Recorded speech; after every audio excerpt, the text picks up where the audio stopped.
চীনে প্রযুক্তিপণ্য এবং এর কাঁচামাল বিক্রিতে নিষেধাজ্ঞা আরও জোরদার করার পরিকল্পনায় ট্রাম্প প্রশাসন। ফলে বিপাকে চিপ নির্মাতা প্রতিষ্ঠান এনভিডিয়া, যাদের বড় গ্রাহক চীন।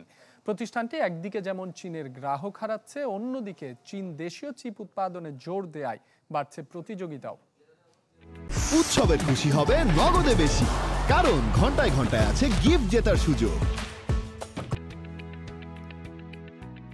চীনকে প্রযুক্তি খাতে পিছনে ফেলতে চায় যুক্তরাষ্ট্র, তাই দেশটিতে উন্নত চিপ এবং চিপের কাঁচামাল রপ্তানিতে নিষেধাজ্ঞা আরও জোরদারের পায়তারা ট্রাম্প প্রশাসনের। অন্যদিকে দুই দেশের এই যুদ্ধে বিপাকে এনভিডিয়া। চীনের বাজারের জন্য বিশেষভাবে H20 নামের গ্রাফিক্স প্রসেসিং ইউনিট জিপিইউ উৎপাদন করত প্রতিষ্ঠানটি। গুঞ্জন শোনা যায় ইতিমধ্যেই এই জিপিইউ উৎপাদন বন্ধ করে দেয়া হয়েছে।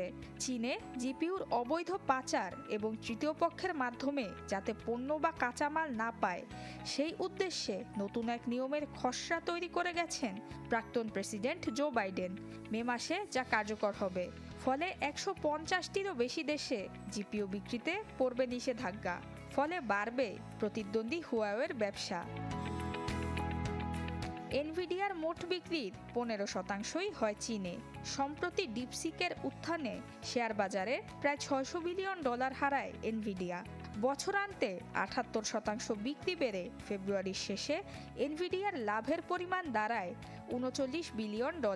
পরিস্থিতি সামাল দিতে তাই যুক্তরাষ্ট্রের ডাটা সেন্টারে ব্যয় বাড়ানোর পরিকল্পনা প্রতিষ্ঠানটির।